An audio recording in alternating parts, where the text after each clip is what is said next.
আমার ভাইপো গ্রাম থেকে শহরে পড়াতে এসে আমাদের বাড়িতেই থাকতে লাগলো, আর আমার মেয়েকেও সেই পড়াতে লাগলো। কিন্তু একটা কথা আমি কিছুতেই বুঝতে পারতাম না, আর সেটা হলো এই যে সে প্রত্যেক দিন বিকেলবেলা হলেই ঘরের দরজাটা বন্ধ করে দিত কেন? আর কি জানি বন্ধ ঘরের ভিতরে সে কি করত। একদিন আমি ওর ঘরে লুকিয়ে গেলাম, আর এরপর এটা দেখে আমি নিজের চোখকে নিজেই বিশ্বাস করতে পারলাম না যে সে আমার বরের হঠাৎ মৃত্যুতে আমার জীবন যেন একেবারে ফাঁকা মরুভূমি হয়ে গেছিল। আমার যে তিনটে মেয়ে আগে সারাক্ষণ নিজেদের মধ্যে ঝগড়া করত, এখন তারা একদম চুপ হয়ে গিয়েছিল। নিজের বাবার চলে যাওয়া হঠাৎ করেই তাদের ভেঙে চুরমার করে দিয়েছিল। অনেক কম বয়সে তারা নিজের বাবাকে হারিয়ে ফেলেছিল। বোধহয় তাদের বাবার জায়গা তাদের জীবনে আর কেউ কোনোদিন নিতে পারবে না। কিন্তু সময় তো আর থেমে থাকে না। আমি আর আমার মেয়েরা সময়ের সাথে সাথে সেই যন্ত্রণার ঘেরাটোপ থেকে বেরিয়ে আসতে লাগলাম। কিন্তু আমাদের জীবন আর আগের মতো থাকলো না। ঘড়ির কাঁটার মতো টিক টিক করার সাথে সাথেই আমরা শুধু আমাদের কাজটুকু করতে থাকতাম। এমন মনে হতো যেন আমাদের জীবন থেকে সমস্ত রং মুছে গিয়েছে। এরপর আমার ভাইপো রাজু যখন এই শহরে পড়তে এলো, তখন আমার ফাঁকা ঘরে আবার খুশি পা রাখলো। তার এখানে আসার পর ঘরের সেই নির্ঝুম অবস্থাটা কেটে গেল, আর আমার ঘরের পাখিগুলো আগের মতোই আবার প্রাণবন্ত হয়ে উঠল। রাজু আমার মেয়েদেরকে আবার দ্বিতীয়বার বাঁচা শিখিয়ে দিল, কিন্তু সে আমার কাছে খুবই লজ্জা পেত। আমার মেয়েদের সাথে ওর খুব তাড়াতাড়ি বন্ধুত্ব হয়ে গেল, আর সবাই মিলে একসাথে ঘরের মধ্যে যেন আবার সেই সুখের দিন নিয়ে এসেছিল। আমার মেয়েদের খিলখিলিয়ে হাসতে দেখে আমি আবার যেন বেঁচে উঠেছিলাম। আমি খুব কম বয়সেই বিধবা হয়ে গিয়েছিলাম। আমার বিবাহিত জীবন টিকেছিল মাত্র 9 বছর। তার মধ্যে আমার 3টে ছোট ছোট মেয়ে হয়ে গিয়েছিল। আমাদের খুশির মেয়াদ ছিল অনেকটাই ছোট। আমার বর গাড়ির অ্যাক্সিডেন্টে মারা গিয়েছিল। এভাবে আমাকে ছেড়ে সে চিরজীবনের জন্য চলে গেল। আর ওই একটা দুর্ঘটনা আমার পুরো জীবনটাকে বদলে দিয়েছিল। আমার বরের সাথে আমার এই চিরদিনের বিচ্ছেদ আমি সহ্য করতে পারিনি, এবং তাই আমি পুরোপুরিভাবে ভেঙে পড়েছিলাম। কিন্তু আমাকে আমার মেয়েদের জন্য বাঁচতে হতো। বিধবা হওয়ার পর আমি সিদ্ধান্ত নিয়েছিলাম যে এবার আমি আর দ্বিতীয়বার বিয়ে করব না, আর আমার মেয়েদের মাথার উপর সৎ বাবার ছায়া আমি কিছুতেই পড়তে দেব না। আমি আমার মেয়েদের ব্যাপারে ভীষণ চিন্তায় থাকতাম, আর কারোর উপর ভরসাও করতাম না। এরপর আমি একটা স্কুলে চাকরি করা শুরু করলাম। সকালবেলা আমি আমার মেয়েদেরকে স্কুলে পাঠিয়ে দিই, আর নিজেও তৈরি হয়ে স্কুলে চলে যাই, আর ফেরার সময় তাদেরকেও আমার সাথে করে নিয়ে আসি। আমার জীবনে এত বড় লোকসান হয়ে গিয়েছিল যে আমার মন অনেক বেশি মজবুত হয়ে গিয়েছিল, আর এবার তো আমি একাই আমার জীবন চালিয়ে নিতে পারতাম। এই রকম অবস্থায় যখন রাজু আমাদের জীবনে আসলো, তখন মনে হলো জীবনে নতুন রং ফিরে এসছে। ও আমার কাছে একদম আমার বাচ্চাদের মতোই ছিল। কলেজে পড়ার জন্য ও শহরে এসেছিল। আমি ওকে আমার মেয়েদেরকে পড়ানোর কথা বলেছিলাম, যাতে আমি কিছুটা সময় আরাম করতে পারি। রাজু একজন ভীষণ ভালো ছেলে ছিল। ও কখনো আমার সামনে মাথা তুলে কথা পর্যন্ত বলতো না, সবসময় মাথা নিচু করে কথা বলতো। আর আমি এই ব্যাপারটাতে ভীষণ খুশি হতাম যে রাজুর মা ওকে কত ভালো শিক্ষা দিয়েছে। রাজু ছিল আমার জায়ের ছেলে, তার মানে আমার বরের ভাইপো। রাজু আমার 3 মেয়েকে পড়াতে শুরু করে দিয়েছিল, আর যবে থেকে রাজু ওদেরকে পড়ানো শুরু করেছিল, তারা পড়াই খুবই ভালো হয়ে গিয়েছিল। প্রত্যেকটা টেস্টে ওরা খুবই ভালো নম্বর পাচ্ছিল। না হলে নিজের বাবাকে হারানোর পর ওদের 3জনের পড়াশোনা একদম খারাপ হয়ে গিয়েছিল। স্কুল থেকে ওদের 3জনের নামে নানা রকম অভিযোগ আসতে থাকতো, কিন্তু রাজু ওদের 3জনেরই পড়াশোনা খুব ভালোভাবে সামলে নিয়েছিল, আর আমি ওদের পাশে বসে আমার স্কুলের সমস্ত কাজ সেরে নিতাম। রাজু আমার বাচ্চাদের সাথে কলেজের জন্য বেরিয়ে পড়তো, আর আমাদের বাড়ি আসার পর সে ঘরে ফিরতো। আর ওর আসার আগেই আমি খাবার তৈরি করে রাখতাম। কিন্তু ও সব সময় নিজের ঘরে বসে একা খাবার খেত। ও আমার কাছে ভীষণ লজ্জা পেত, আর আমিও ওর সাথে কখনো জোর জবরদস্তি করতাম না। ও 4 বছর আমাদের সাথে ছিল। আমি বিশ্বাস করতাম যে ও খুব তাড়াতাড়ি আমাদের সাথে মানিয়ে নেবে নিজেকে। রাজু আসার পর ঘরের ছোট ছোট কাজও হয়ে যেত। ও ঘরের বিভিন্ন জিনিসপত্র নিজেই বাজার থেকে নিয়ে আসতো, আর কখনো কখনো ঘরও পরিষ্কার করে দিত নিজেই। আমি কোথাও না কোথাও রাজুর মধ্যে আমার বরকে দেখতে পেতাম। ও একদম নিজের কাকার মতো তৈরি হয়েছিল। যতদিন আমার বর মোহন বেঁচে ছিলেন, সব সময় উনি আমার সঙ্গ দিতেন, ঘরের কাজকর্মে আমাকে সাহায্য করতেন। উনিও রাজুর মতো ছোট ছোট ব্যাপার খেয়াল করতেন। আমার আর মোহনের প্রেম করে বিয়ে হয়েছিল। মোহনও নিজের ভাইপোর মতো শহরে পড়তে এসেছিল, আর কলেজে আমাদের দুজনের বন্ধুত্ব হয়ে গিয়েছিল। কিন্তু ওই সময় মোহনের কোনো আত্মীয় ছিল না শহরে। এই জন্য মোহন হোস্টেলে থাকতো। 5 বছর আমি আর মোহন একে অপরকে ভালোবেসে একসাথে ছিলাম। আর যেই না পড়াশোনা শেষ হয়েছিল, মোহন নিজের বাড়িতে আমার কথা বলেছিল, আর সবাই খুশি হয়ে রাজি হয়েছিল। আমার বাড়ির লোক তো প্রথম থেকেই মোহনকে জানতো, কেননা আমি বেশিরভাগ সময় মোহনের কথা বাড়িতে বলতাম। এই জন্য যখন মোহনের বাড়ির লোক আমাদের সম্বন্ধের ব্যাপারে আমার বাবার সাথে কথা বলতে এসেছিল, আমার বাবা সাথে সাথেই হ্যাঁ বলে দিয়েছিল। যেদিন আমি মোহনের বউ হলাম, মনে হয়েছিল যে আমার যেন সব স্বপ্ন পূরণ হয়ে গিয়েছিল। মোহনের সাথে কাটানো সময়গুলো আমার জীবনের সব থেকে সুন্দর মুহূর্ত ছিল। বাড়ি ছেড়ে আমি মোহনের কাছে এসেছিলাম, আর তারপর থেকে আমি কখনো নিজের ঘর দেখিনি। আমি মোহনের সাথে খুব সুন্দর জীবনযাপন করছিলাম। আমাদের বিয়ে হয়েছিল, আর 9 বছরের মধ্যে ভগবান আমাকে এত মিষ্টি মিষ্টি 3টে মেয়ে উপহার দিয়েছিলেন। মোহন বিয়ের আগে থেকেই শহরে চাকরি করতেন, আর আমরা শহরেই বাড়ি বানিয়েছিলাম, আর এই জন্য আমাকে কখনো গ্রামে যেতেই হয়নি। মোহনের বড় দাদা রাজেশ কখনো কখনো আমাদের সাথে দেখা করতে আসতেন, আর রাজু মোহনের দাদা রাজেশেরই ছেলে। আমার বিয়ের সময় রাজুর বয়স মাত্র 10 কি 11 বছর হবে, কিন্তু এখন সে 18 বছরের একজন যুবক হয়ে গেছে। আমার আর মোহনের বিয়ের পর আমরা একবারই গ্রামে গিয়েছিলাম, কিন্তু আমার কাছে তখন গ্রামের জীবনযাপন ভীষণ কঠিন লাগতে লাগলো। এই জন্য আমরা আর দ্বিতীয়বার গ্রামে যাইনি, আর আমাদের জীবন খুব সুন্দরভাবে কাটতে লাগলো। কোনো জিনিসেরই আমাদের অভাব ছিল না। মেয়েদের জন্মের পরে মোহন নিজের কাজ বাড়িয়ে নিয়েছিল, কিন্তু ভাগ্যের বোধহয় অন্য কিছু ইচ্ছা ছিল। একদিন সকালবেলা মোহন হাসতে হাসতে চাকরির জন্য বাড়ি থেকে বের হয়েছিল। এরপর সে আর কখনো ফিরে আসেনি। বরং কিছুক্ষণের মধ্যে আমি জানতে পারলাম যে মোহনের কারের অ্যাক্সিডেন্ট হয়ে গিয়েছে, আর এই খবরটা আমার জন্য ভীষণ দুঃখের ছিল। আমি তখন খবর শুনে গ্রামে ফোন করে দিলাম, কিন্তু বোধহয় মোহনের আর আমার একসাথে পথ চলার এতটুকুই মেয়াদ লেখা ছিল কপালে। সে কয়েক ঘন্টার মধ্যেই আমার সঙ্গ ত্যাগ করে পৃথিবী ছেড়ে চলে গেল। আজও যখন আমি সেই দিনটা মনে করি বা সেই দিনটা আমার মনে পড়ে, তো আমার গায়ের লোম খাড়া হয়ে যায়। নিজের চোখের সামনে আমি আমার জীবন সাথীকে আমার হাত ছেড়ে চলে যেতে দেখেছিলাম। নিজের চোখ বন্ধ করলে তার মুখ আমার চোখের সামনে ঘুরতে থাকতো, যে তার মেয়েদের ভালোভাবে লালন পালন করে খুব ভালোভাবে বড় করব, আর আমি তার সেই কথা রাখার চেষ্টা করে চলেছি। মোহনের ভাই রাজেশ মোহনের হঠাৎ মৃত্যুতে খুব ভেঙে পড়ে।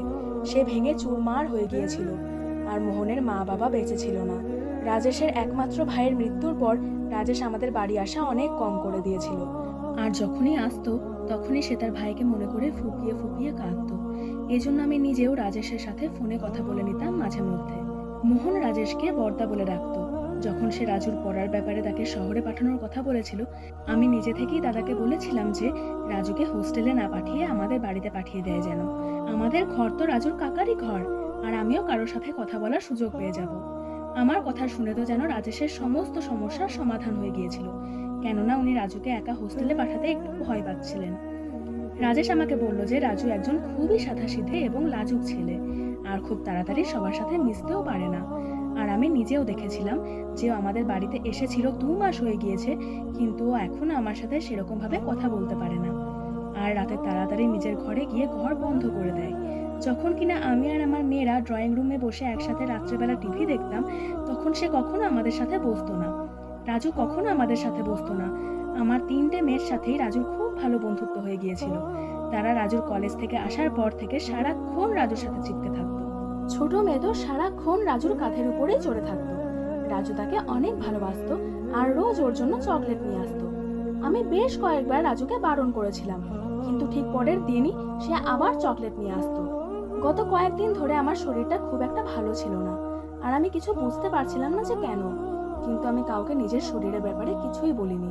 আমি কাউকেই আমার কথা বলে বিরক্ত করতে চাইনি, আর না আমি স্কুল থেকে ছুটি নিতে পেরেছিলাম। এই জন্য আমি নিজেই কষ্ট হলেও নিজের কাজগুলো নিজেই করতে লাগলাম, কিন্তু সব সময় শরীর আরো খারাপ হতে লাগলো। যখন রাতের বেলা আমার শরীর একটু বেশি খারাপ মনে হচ্ছিল, তখন আমি নিজের ঘর থেকে বাইরে বেরিয়ে এলাম। আমার যেন দম বন্ধ হয়ে আসছিল মনে হচ্ছিল। এই জন্য আমি ছাদে চলে এলাম। ছাদের একটা কোণাতে একটা ঘর ছিল, আর রাজু ওই ঘরেই থাকতো। আমি ছাদে গিয়ে বসে পড়লাম। আমার নজর ছিল রাজুর ঘরের দরজার দিকে। কি জানি কেন আজ এই কথাটা মনে হচ্ছিল যে রোজ রাত হলেই রাজু নিজের ঘরে চলে যায়, তারপর একদম সকালবেলাতেই সে নিজের ঘর থেকে বের হয়, তার আগে নয়। তার ঘরের মধ্যে তো টিভিও নেই, তাহলে ও এতক্ষণ নিজের ঘরের মধ্যে বন্ধ থেকে করেটা কি? আজকাল শহরের পরিবেশও খুব একটা ভালো না, আর ছেলেদেরকে নেশা ধরানোর চেষ্টাও চলছিল। এই জন্য হঠাৎ করেই আমি রাজুর ব্যাপারে একটু চিন্তা করতে লাগলাম। 18 বছরের বাচ্চা ছেলে, তার উপর আবার গ্রামের সাধাসিধে পরিবেশ থেকে এসেছিল। আমার মনের মধ্যে বারবার এটাই আসছিল যে শহরের পরিবেশ ওকে নষ্ট করে দিচ্ছে না তো। যতদিন ও শহরে ছিল ততদিন অবধি ও আমার দায়িত্বে ছিল, কেননা রাজেশ আমার উপর ভরসা করে ওকে ছেড়েছিল। যদি সে কোনো ভুলভাল বন্ধুর সঙ্গতে পড়ে যায়, তাহলে রাজেশকে আমি কি করে মুখ দেখাবো? আর রাজু আমার বাড়িতে এসেছে আজ 3 মাস হয়ে গেছে, কিন্তু এখনো আমাদের দুজনের মধ্যে সেভাবে কোনো কথাবার্তা হয় না। আর না এমন কোনো কথা আছে যা আমি সরাসরি রাজুকে জিজ্ঞাসা করতে পারি। ও তো আমাকে দেখলেই লজ্জায় মাথা ঝুঁকিয়ে নেয়। আমি ভাবলাম যে আমি যখন নিজেই ঠিক হয়ে যাব, তখন আমি নিজেই এই ব্যাপারটার খোঁজ নেব যে রাজু নিজের ঘরে গিয়ে দরজা বন্ধ করে কি করে। 2-4 দিন পর আমার শরীরটা একটু ঠিক হলো, আর যেই আমি নিজে একটু ভালো অনুভব করলাম, তখন আমি রাজুর দিকে নজর রাখা শুরু করলাম। আর একদিন রাতে যখন আমার মেয়েরা টিভি দেখছিল আর রাজু রান্নাঘরে গিয়ে চা বানাচ্ছিল, তখন আমি চুপ করে ওর ঘরে গিয়ে লুকিয়ে রইলাম। আমি জানতাম যে আমার মেয়েরা 1 ঘন্টা পর্যন্ত টিভি দেখবে, আর তার মাঝে একদমই উঠবে না। রাজু নিজের চায়ের কাপ নিয়ে ঘরে চলে এলো, আর দরজা ভেতর থেকে বন্ধ করে আরাম করে বিছানার উপর বসে পড়লো। এবারও আরাম করে নিজের চা খেতে লাগলো। আর আমি মনে মনে ভাবলাম যে আমি শুধু শুধু এরকম একটা সাধাসিধে ছেলের উপর সন্দেহ করছিলাম। যদি রাজুর কোনো নেশা হয়েও থাকে, তাহলে তো আমি জানতেই পারতাম। ও ভীষণ লাজুক ছেলে, এটা সত্যি, কিন্তু ও আমার চোখের সামনেই তো ছিল। আমি ভাবলাম রাজু যেই একটু এদিক ওদিক ঘুরবে, আমি তার ঘর থেকে বেরিয়ে যাব, কেননা ও যদি জানতে পারতো যে আমি ওর উপর সন্দেহ করছি বা ওকে না জানিয়ে ওর উপর নজর রাখছি, আমার সম্পর্কে ও কি জানে কি ভাবতো। এরপর রাজু নিজের ল্যাপটপ নিয়ে শান্তি করে বসলো। ওর কোমরটা আমার দিকে ছিল, আর তাই আমি ওর ল্যাপটপের দিকে নজর রাখতে পেরেছিলাম। আমি মনে মনে ভাবছিলাম যে ও হয়তো ল্যাপটপ খুলে এবার পড়াশোনা করতে বসেছিল, আর আমি এমনি এমনি শুধু শুধু গোয়েন্দাগিরি করতে শুরু করে দিয়েছিলাম। না জানি ওর সম্পর্কে কি কি ভেবে নিয়েছিলাম। ল্যাপটপ খুলতেই দেখলাম সে একটা ভিডিও চালালো, আর আমার হুঁশ উড়ে গেল। ওটা অন্য কারোর নয়, ওটা আমার ভিডিও ছিল। ওই ভিডিওটা দেখে আমি কি ভীষণ লজ্জায় পড়ে গিয়েছিলাম। আমি সেই মুহূর্তে চাইছিলাম যেন মাটি ফেটে যায় আর আমি সেই মাটির মধ্যে লাফিয়ে পড়ি। আমি ভাবতেও পারিনি যে আমি যে ভাইপোকে সিধে সাদা আর বাচ্চা ভেবেছিলাম, সে এরকম কিছু করতে পারে। ল্যাপটপের স্ক্রিনে আমার ভিডিও এখনো চলছে, যেখানে আমি বাথরুমে স্নান করছিলাম আর রাজু বারবার ল্যাপটপের স্ক্রিনে হাত দিচ্ছিল, আর আমার মনে হচ্ছিল যেন ও আমাকে ছোঁয়ার চেষ্টা করছে। এর থেকে বেশি আমি আর সহ্য করতে পারলাম না। আমি নিজের লুকানো জায়গা থেকে একদম হঠাৎ করে রাজুর সামনে এসে দাঁড়িয়ে গেলাম। ও ভাবতেও পারেনি যে এত রাতে আমি আমার মেয়েদের সাথে না থেকে ওর ঘরের মধ্যে লুকিয়ে থাকবো। আমাকে নিজের চোখের সামনে দেখে ওর সাথে সাথে ল্যাপটপ বন্ধ করে দিল এবং তোতলাতে তোতলাতে বলল, আপনি এখানে এখানে কি করছেন? আর আমি জোরে একটা ঠাসিয়ে তার মুখে থাপ্পড় লাগালাম, আর ওকে বললাম, আমি আমার ভিডিও দেখে নিয়েছি, আর আমি জেনে গিয়েছি তুমি লুকিয়ে লুকিয়ে আমার ভিডিও করো। আমার কথা শুনে রাজু নিজের মাথা নামিয়ে নিল, কোনো উত্তর করলো না। আমি রেগে ওর কলার 2 হাতে চেপে ধরলাম।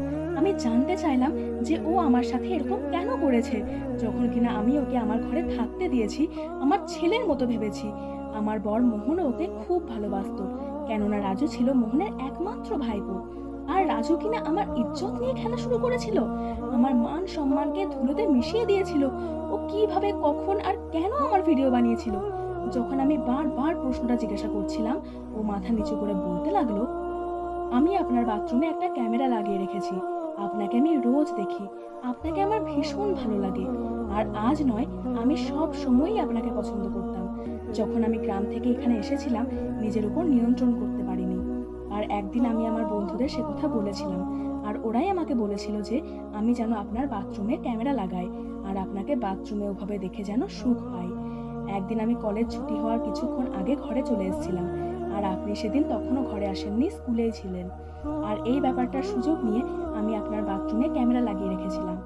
রাজু মাথা নিচু করে অসভ্যের মতো কথাগুলো বলতে লাগলো, আর আমি ওর এই অদ্ভুত আচরণে এবং ওর নোংরা সাহস দেখে অবাক হয়ে গেলাম। আমি ওকে জিজ্ঞাসা করলাম, এইরকম করার সময় তোমার লজ্জা পেল না? তুমি ভুলে গিয়েছো যে আমি তোমার কাকিমা হই, তুমি তো আমার ছেলের মতো। আমার কথা শুনে ও হাসলো, হাসতে হাসতে বলল যে আপনি কোন ভুল ধারণার মধ্যে বাস করছেন?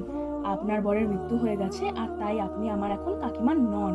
আর যদি আজ কাকু বেঁচেও থাকতেন, তাহলেও আপনি আর আমি একে অপরের জন্য পরই থাকতাম। আমি যখন থেকে আপনাকে দেখেছি আপনার চেহারা আমার চোখের সামনে ঘুরতে থাকে, আর এরকম অবস্থায় আমার নিজেকে আটকানো ভীষণ কঠিন হয়। যখন আমি কলেজে গেলাম, তো ওখানে আমি আমার বন্ধু বানালাম, আর ওরা আমার মনের ইচ্ছাকে আরো বাড়িয়ে তুললো, আর আমাকে আমার জীবনের এমন একটা জিনিস দেখালো যেটা আমি প্রথমে কখনোই দেখিনি। আমি আপনাকে কাকিমার চোখে একদমই দেখি না, আর আমার জন্য আপনি একটা মহিলা শুধুমাত্র। এই কথা শুনে ওর মুখে আমি আরো একটা থাপ্পড় লাগালাম। ও আমাকে খুব সহজেই আয়না দেখিয়েছিল, যেটা আমি দেখতে পাচ্ছিলাম না। কিন্তু ও যে এতটা অসভ্যের মতো কথাগুলো বলবে যে আমরা একে অপরের জন্য পর ইত্যাদি, আমার মনে হলো যে ওকে আমার আসলে নিজের বাড়িতে রাখা উচিতই হয়নি। কিন্তু আমি কি করে জানবো যে ও আমার বিশ্বাসকে এইভাবে ভেঙে নষ্ট করে ফেলবে আর নিজের সীমা ভুলে যাবে। আমি সাথে সাথে ওর ল্যাপটপ থেকে আমার সমস্ত ভিডিও ডিলিট করলাম, আর এটা দেখে আমার হাত পা কাঁপছিল যে ওর ল্যাপটপে আমার অনেক ভিডিও ছিল। আমি ওকে বললাম যে এখনই এই মুহূর্তে তুমি নিজের জিনিসপত্র নিয়ে এই বাড়ি থেকে বেরিয়ে যাও, আর এই বাড়িতে তোমার জন্য কোনো জায়গা নেই। ও বলতে লাগলো যে ও আমাকে ভালোবাসে আর আমাকে আপন করতে চায়। আমি কড়াভাবে রাজুর দিকে তাকালাম আর ওকে বললাম আমি কোনো তামাশা চাই না, এজন্য খুব ভালো হয় যে তুমি আমার জীবন থেকে বেরিয়ে যাও। আমি ওকে বললাম যে রাজেশকে আমি এই ব্যাপারে কিছু বলবো না, কিন্তু দ্বিতীয়বার আমার সামনে নিজের মুখ দেখাবে না। আমার কথা শুনে সে চুপ করে নিজের জিনিসপত্র গোছাতে লাগলো। আমি জানতাম রাজুর যা বয়স, সেই বয়সী ছেলেরা এরকম বয়সে আবেগে বিগড়ে যায় আর এরকম ভুল করে, কিন্তু আমি বিশ্বাসই করতে পারিনি যে ও এই রকম এত অসভ্যতা করবে। রাজু সেই গভীর রাতেই চুপচাপ আমার বাড়ি ছেড়ে দিল। আমি আমার মেয়েগুলোকে আমার কাছেই টেনে নিলাম। রাজু নিজে তো চলে গেল, কিন্তু আমাকে পর আর নিজের মধ্যে তফাৎ খুব ভালো করে বুঝিয়ে দিয়েছিল। আমি জানতাম যে ঈশ্বর প্রত্যেকটা সম্পর্কে এজন্য সীমারেখা রেখেছিলেন, যাতে মানুষকে কোনো লোকসানের মুখোমুখি না হতে হয়। আমি বিশ্বাস করতাম যে রাজু আস্তে আস্তে করে যতই নিজের জীবনের দিকে এগিয়ে যাবে, ততই ও ঠিক নিজের ভুলটা বুঝতে পারবে। আমি রাজেশকে এই ব্যাপারে কিছুই বলিনি, কিন্তু রাজু আমাকে একটা বড় শিক্ষা দিয়ে গেল। এখন আমি আমার জীবনে আর কোনো দিন কোনো মানুষকে চোখ বন্ধ করে বিশ্বাস করব না। ধন্যবাদ বন্ধুরা।